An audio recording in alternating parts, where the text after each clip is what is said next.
Hello दोस्तों, good morning. आज हम लोग अलजेब्रा के पॉलिनोमियल्स के बारे में पढ़ेंगे। आज हम लोग इसका बेसिक से स्टार्ट करेंगे और आगे एक्सरसाइज भी करेंगे हम लोग। तो सबसे पहले बेसिक देखते हैं, वेरिएबल क्या होता है। तो वेरिएबल जो होता है वो चेंजेबल होता है। वो किसी भी इक्वेशन के साथ आने पर उसका वैल्यू जब पुट करते हैं तो वो चेंज हो जाता है, यानी कि इट में बी चेंजेबल। और ये अननोन नंबर भी होता है। जैसे हम लोग लीनियर इक्वेशन करते हैं तो उसमें जैसे हम लोग लेट करते हैं, लेट प्रेजेंट एज भी एक्स, तो एक्स क्या यानी कि वेरिएबल क्या हो जाता है, एक अननोन नंबर भी है और चेंजेबल भी है।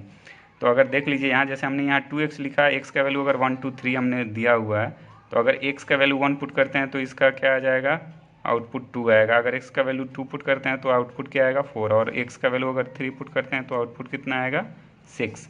उसी तरीके से हम लोग कांस्टेंट टर्म के बारे में देखते हैं। कांस्टेंट टर्म क्या होता है, तो कांस्टेंट टर्म का मतलब होता है वैसा टर्म जो फिक्स हो, यानी जो निश्चित हो, जो चेंज नहीं हो। जैसे मान लीजिए हमने यहाँ कोई इक्वेशन लिख दिया 2x+2, तो ये 2 जो है चेंज नहीं होगा, ये फिक्स है। तो इसी को हम लोग क्या बोलते हैं, कांस्टेंट। तो दोस्तों अब हम लोग टर्म्स के बारे में बात करेंगे। तो जैसे मान लीजिए हमने यहाँ इक्वेशन लिख दिया 3x² + 5x+2, तो इसमें टोटल कितने टर्म है, 3 टर्म है। अब उसी तरीके से देख लीजिए कि इसमें कोफिशिएंट कौन होगा। तो जो भी जैसे 3x² हमने लिखा, तो ये टोटल क्या है, ये पूरा एक टर्म है। तो ये आप इसको क्या बोलेंगे, टर्म। और इसमें अब कोफिशिएंट कौन है, तो इसके साथ जो कांस्टेंट वाला टर्म है, यानी जो 3 है, उसी को हम लोग क्या बोलेंगे, कोफिशिएंट। तो यहाँ आप देख सकते हैं 5x है, तो इसमें एक ये 5x तो पूरा एक क्या है, टर्म है। और यहाँ से अगर केवल 5 है तो ये 5 क्या हो जाएगा, आपका कोफिशिएंट। और x जो है वो वेरिएबल है, आपको पता है। और कांस्टेंट टर्म इसमें क्या है, 2। तो आप, उम्मीद करता हूँ समझ में आया होगा कि टर्म्स क्या होते हैं, कोफिशिएंट क्या होते हैं, वेरिएबल क्या है। अब हम लोग बात करेंगे स्टैंडर्ड फॉर्म ऑफ पॉलिनोमियल। दोस्तों स्टैंडर्ड फॉर्म ऑफ पॉलिनोमियल है a0 यानी a0 a1 a2 x square dash dash an xn। xn का मतलब ये मैक्सिमम पावर वाला आपका पॉलिनोमियल है, यानी अगर यहाँ पावर 3 रहता तो हम लोग उसको क्यूबिक बोलते, 4 रहता तो बाई क्वाड्रेटिक बोलते। तो वेयर an यानी कि जो लास्ट वाला डिजिट है नॉट इक्वल टू 0, और वेयर a0 यानी कि a0 a1 dash dash an are real coefficient number, यानी कि ये लोग क्या होना चाहिए, ये सारे के सारे डिजिट रियल होने चाहिए। दोस्तों अब हम लोग बात करेंगे टाइप्स ऑफ पॉलिनोमियल्स के बारे में। तो पहला जो है वो है मोनोमियल। मोनोमियल का मतलब होता है वैसा टर्म्स, वैसा पॉलिनोमियल जो वन टर्म को कंटेन करता है। कितने टर्म को कंटेन करता है, वन टर्म को कंटेन करता है।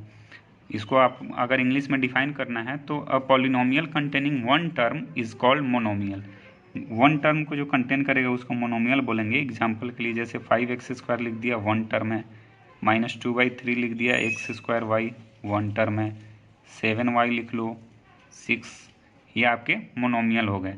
अब हम लोग देखते हैं बाइनोमियल।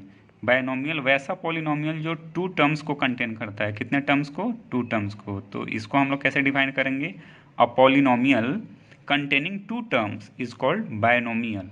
यानी कि कितने टर्म को कंटेन करेगा, 2 टर्म्स को कंटेन करेगा। तो 2 टर्म्स को कंटेनिंग करने वाला क्या कहलाएगा, बायनोमियल। ये हो गया आपका 2 टर्म्स कंटेन कर रहा है, बायनोमियल से।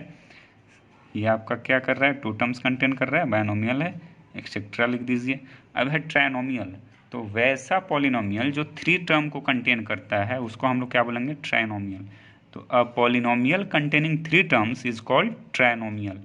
एग्जाम्पल के लिए आप लिख लीजिए x² - 7x + 12 x² + 5x + 9, यानी कि इसमें टोटल कितने टर्म है, 3 टर्म है। तो इसको हम लोग क्या बोलेंगे, ट्राइनोमियल। अब हम लोग देखते हैं डिग्री ऑफ मोनोमियल। तो डिग्री ऑफ मोनोमियल क्या होता है दोस्तों, sum of the exponent of the variables in a monomial is called degree of a monomial. यानी कि जो मोनोमियल टर्म्स है, मोनोमियल अभी बताया था मैंने, मोनोमियल्स इट मीन्स वैसा पॉलिनोमियल्स जो एक टर्म को कंटेन करता है, यानी वन टर्म कंटेन करता है। देखिए टोटल टर्म कितना है, 1।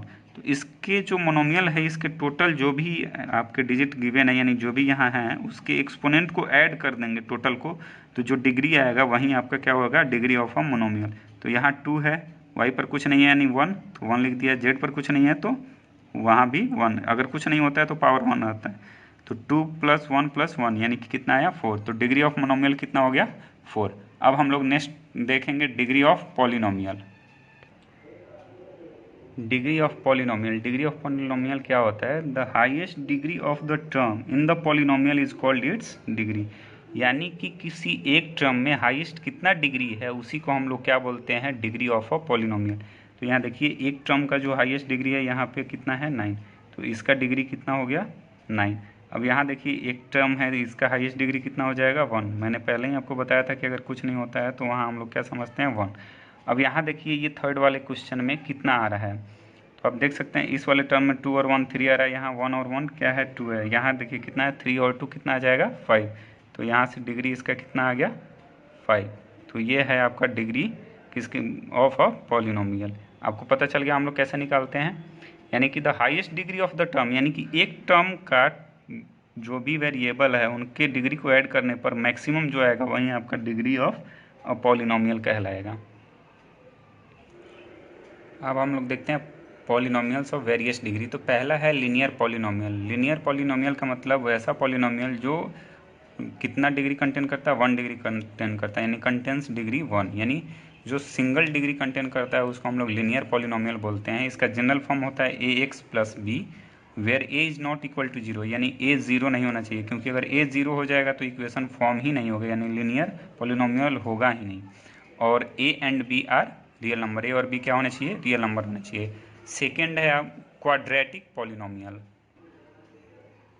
लीनियर पॉलिनोमियल के एग्जांपल है दोस्तों, जैसे आप लोग मान लीजिए यहाँ ले लेते हैं x प्लस वाई, यहाँ लिख सकते हैं 2x प्लस 3। तो ये सब लीनियर पॉलिनोमियल है। अब है क्वाड्रेटिक पॉलिनोमियल। तो क्वाड्रेटिक पॉलिनोमियल वैसा पॉलिनोमियल जिसका डिग्री 2 हो उसको हम लोग क्या बोलेंगे? Quadratic polynomial. और इसका जनरल फॉर्म होता है, जनरल फॉर्म इसका है a x square plus b x plus c where a is not equal to 0 and a b c are real number. यानी कि ए यहाँ 0 हो जाएगा तो क्वाड्रेटिक फॉर्म नहीं होगा। इसका आप लोग एग्जांपल देख सकते हैं। एग्जांपल के लिए example x square plus 3x plus 5। हम देख सकते हैं सेम सीक्वेंस जो जनरल फॉर्म है उसी तरीके से फॉलो हो रहा है। यहाँ आप लिख सकते हैं 7x square plus 5x plus 9। तो ये आपका क्वाड्रेटिक पॉलिनोमियल का क्या है? एग्जाम्पल है। अब है क्यूबिक पॉलिनोमियल। तो क्यूबिक पॉलिनोमियल उसको बोलते हैं वैसा पॉलिनोमियल जो 3 डिग्री कंटेन करता है, यानी कि उस पॉलिनोमियल में कितने मैक्सिमम डिग्री होंगे? 3। उसको हम लोग बोलते हैं क्यूबिक पॉलिनोमियल। इसका जनरल फॉर्म है a x cube plus b x square plus c x plus d where a is not equal to 0 और ए बी सी डी क्या होना चाहिए? रियल नंबर होना चाहिए। यानी कि अगर ए क्या हो जाएगा? 0 हो जाएगा तो क्यूबिक वो होगा ही नहीं। एग्जाम्पल के लिए 4x क्यूब, अगर मान लीजिए यहाँ 0 हो जाता तो ये क्यूबिक नहीं बनता, क्योंकि ये 0 हो जाता। तो 4x cube minus 3x square plus 2x plus 5। Next example है 7x cube plus 5x square plus 9x plus 15। अब है by quadratic polynomial. By quadratic polynomial का मतलब है वैसा पॉलिनोमियल जिसका डिग्री 4 हो। तो इसका जनरल फॉर्म जो होगा a x 4 plus b x cube plus c x square plus d x plus e where a is not equal to 0 and a b c d e क्या होना चाहिए? Real number होना चाहिए। इसका example आप लोग देख सकते हैं।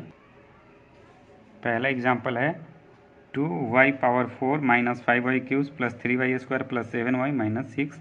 नेक्स्ट एग्जाम्पल है √3x4 प्लस 7। ये आपका बाई क्वाड्रेटिक पॉलिनोमियल्स का एग्जाम्पल है। अब हम लोग बात करेंगे जीरो ऑफ पॉलिनोमियल के बारे में। तो आप जीरो ऑफ पॉलिनोमियल क्या होता है? तो वैसा नंबर जिसको इक्वेशन में पुट करने पे इक्वेशन का पूरा वैल्यू 0 हो जाए उसको हम लोग जीरो ऑफ पॉलिनोमियल बोलते हैं। तो इसको कैसे लिखेंगे? The number for which the value of a polynomial is 0, यानी कि वैसा नंबर जिसको पॉलिनोमियल में डालने पे पूरा पॉलिनोमियल का जो वैल्यू है, रिजल्ट आता है, वो 0 हो जाए उसको हम लोग जीरो ऑफ पॉलिनोमियल बोलते हैं। जैसे यहाँ x-4 में अगर 4 पुट करते हैं x के जगह पे तो क्या हो जाएगा? ये 0 हो जाएगा। तो यानी जीरो ऑफ पॉलिनोमियल इसके लिए, इस इक्वेशन के लिए क्या हो गया? 4। तो ये आपका 4 आंसर हो जाएगा। उसी तरीके से x स्क्वायर माइनस 4 है तो जीरो ऑफ पॉलिनोमियल्स यहाँ कितना हो जाएगा? 2, क्योंकि 2 का स्क्वायर करेंगे 4 होगा, 4 माइनस 4 कितना होता है? 0। यानी जीरो ऑफ पॉलिनोमियल्स कितना हो गया? 2। अब एक नोट क्या लिखा है मैंने कि negative integral powers of variable is not polynomial, यानी कि जो निगेटिव इंटीग्रल में होगा वो कभी भी पॉलिनोमियल्स नहीं होगा। एग्जाम्पल के लिए अगर मान लीजिए मैंने यहाँ लिख दिया √3/x² प्लस 13। तो क्या ये पॉलिनोमियल्स है? तो ये पॉलिनोमियल्स नहीं है। क्यों नहीं है? क्योंकि अगर आप x को ऊपर लेके जाएंगे तो वो निगेटिव में आ जाएगा। जैसे √3 बेस क्या हो जाएगा -2 और प्लस 13। तो ये क्या आ गया? निगेटिव इंटीग्रल पावर्स आ गया, इसलिए ये पॉलिनोमियल्स नहीं है। तो क्या लिखेंगे? Not a polynomial.